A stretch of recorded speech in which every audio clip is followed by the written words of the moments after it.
माँ, आपको शर्म नहीं आती? और रखो अपनी माँ को अपने साथ। उर्मिला, अरे ओ उर्मिला। जीजी, आप? क्या हुआ जीजी, सब तो ठीक है ना? अरे उर्मिला, तेरी बहू मेरी बहू के साथ मैं बाजार गई थी, अभी तक नहीं आई। क्या?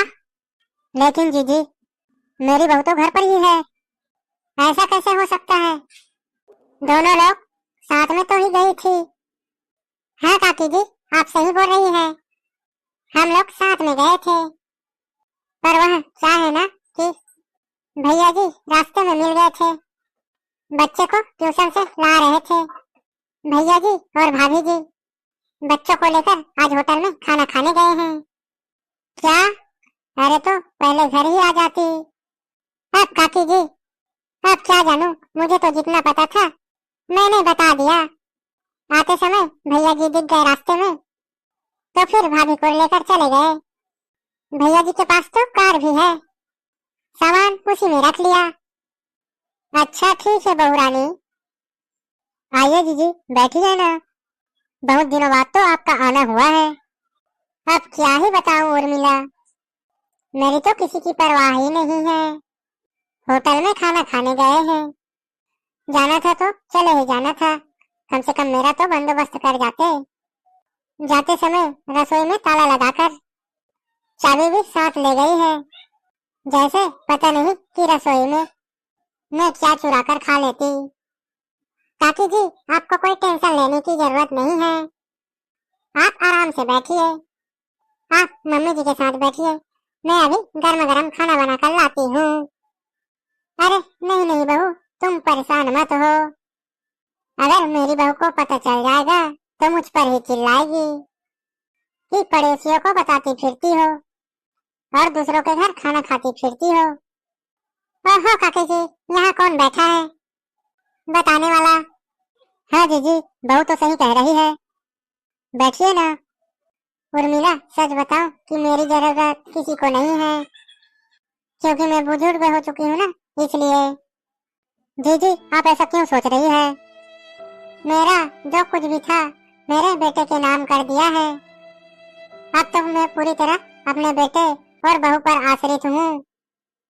मेरा जो एकलौता बेटा जो था, पूरे 9 साल के बाद जन्मा था मेरा बेटा। ऐसा कोई भी धार्मिक स्थल नहीं था जहाँ पर मैंने और मेरे पति ने बच्चे के लिए माथा ना टेका हो।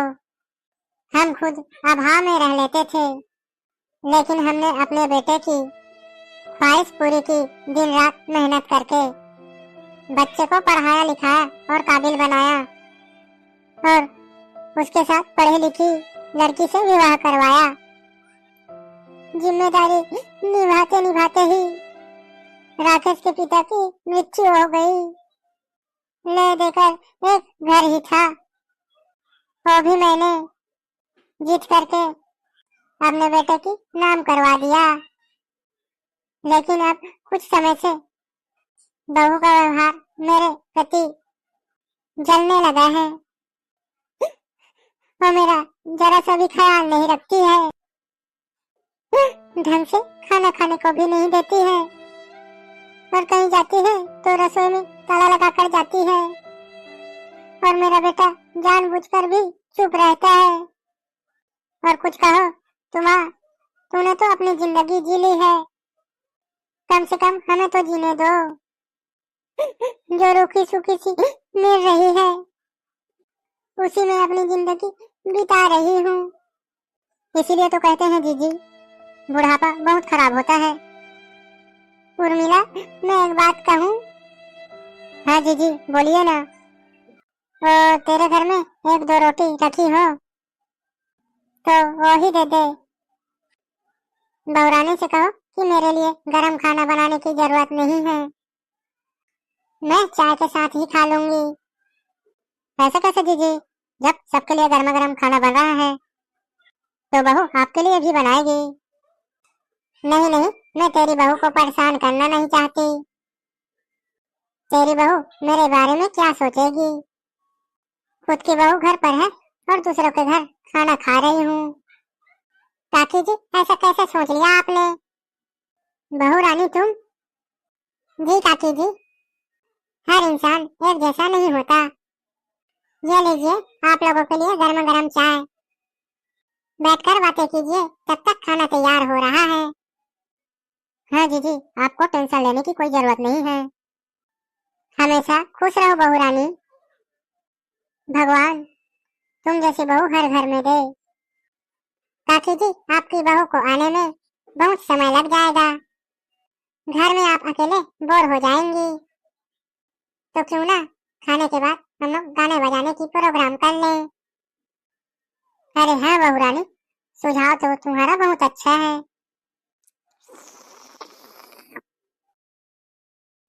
खाना तो बनकर तैयार हो गया है, अब सबके लिए थाली लगा देती हूँ। उसके बाद गाने बजाने का भी प्रोग्राम रखा गया है, उनकी भी तैयारी करनी है। मम्मी जी सबको फोन करके बोल दिया होगा आने के लिए। अरे वाह बहू रानी, खाना तो तुमने तो बहुत ही स्वादिष्ट बनाया है। मन तो कर रहा है कि मैं उंगलियां चाटती रह जाऊं। थैंक यू काकी जी। मम्मी जी गाने बजाने हॉल में करवाएं या गार्डन में? बहू बाहर गार्डन में ही करवा लो, मेरी बहू आएगी तो कम से कम पता तो चल जाएगा। ठीक है काकी जी, जैसा आप कहें। सच में उर्मिला तुम बहुत किस्मत वाली हो। तुम्हारी बहू संस्कारी, गुणवान, शांत स्वभाव की है। हाँ जीजी वो तो है, कभी भी बहू ने शिकायत का मौका नहीं दिया। सारे काम आगे आगे करती रहती है, कभी किसी चीज के लिए टोकना नहीं पड़ता। मेरा क्या होगा भगवान बीच बुढ़ापे में। मेरा क्या होगा भगवान बीच बुढ़ापे में। ना लिया न हरि का नाम बीच बुढ़ापे में। मन मर्जी के महल बनाए, उसमें बहू और बेटा बसाए। मेरा क्या होगा भगवान बीच बुढ़ापे में। मन मर्जी ना खाना ना मिलता, जैसा मिलता खाना पड़ता। रोटी ऊपर प्याज बीच बुढ़ापे में। मेरा क्या होगा भगवान बीच बुढ़ापे में। बेटा नहीं सुनता बहू नहीं सुनती, दोनों करते अपनी मन की। मेरा बेटा हुआ गुलाम बीच बुढ़ापे में। मेरा बेटा हुआ गुलाम बीच बुढ़ापे में। मेरा क्या होगा भगवान बीच बुढ़ापे में। हाड़ भी सूखा मांस भी सूखा, हाड़ भी सूखा मांस भी सूखा। जर्जर हो गए दांत बीच बुढ़ापे में। ओ मेरा क्या होगा भगवान बीच बुढ़ापे में। जैसी करनी वैसी भरनी, आ जाओ प्रभु की चरण में। वही करेंगे बेड़ा पार बीच बुढ़ापे में। हाँ वही करेंगे बेड़ा पार बीच बुढ़ापे में। मैंने लिया न हरि का नाम बीच बुढ़ापे में। हाय राम, काकी जी आपकी बहू तो बहुत ही खराब है। बेटा बहू खराब नहीं है, हमारी किस्मत ही खराब है। काकी जी आपने तो मुझे रुला ही दिया। काकी जी ने यह भजन सुनाकर हमें तो रुला ही दिया। अब थोड़ी बहुत भगवान की भी भजन हो जाए। अच्छा ठीक है, मैं सुनाती हूँ भोले बाबा का बढ़िया सा भजन, जिसे सुनकर सब प्रसन्न हो जाएंगे। पर्वत पर जिसका बसेरा है, वो डमरू वाला मेरा है। पर्वत पर जिसका बसेरा है, वो डमरू वाला मेरा है। इसे भांग धतूरा भाए है, भस्मी को अंग में लगाए है। जिसके कंठ में जहर का डेरा है, वो डमरू वाला मेरा है। वो डमरू वाला मेरा है। पर्वत पर जिसका बसेरा है, वो डमरू वाला मेरा है। जय हो। नंदी की करत सवारी है, और सन में गौरा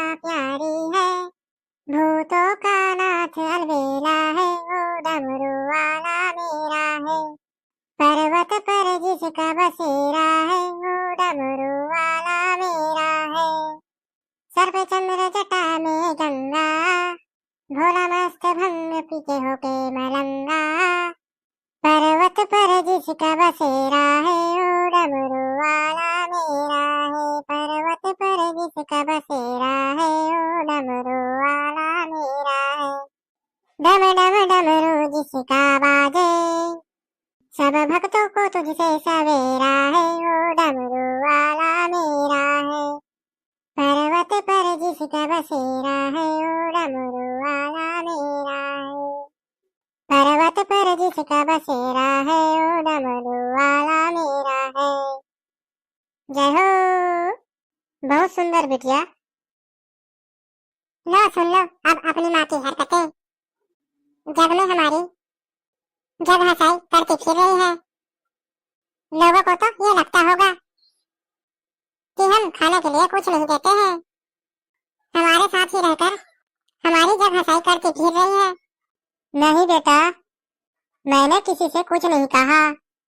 माँ, आपकी बहू क्या गलत कह रही है। लोगों को तो यही लगता होगा ना कि आपको कुछ हम खाने के लिए नहीं देते हैं। माँ, आपको शर्म नहीं आती? और रखो अपनी माँ को अपने साथ। एक तो इनको अपने साथ में रखा, बच्चे ही अपने ही तमाशा करवा रहे समाज में।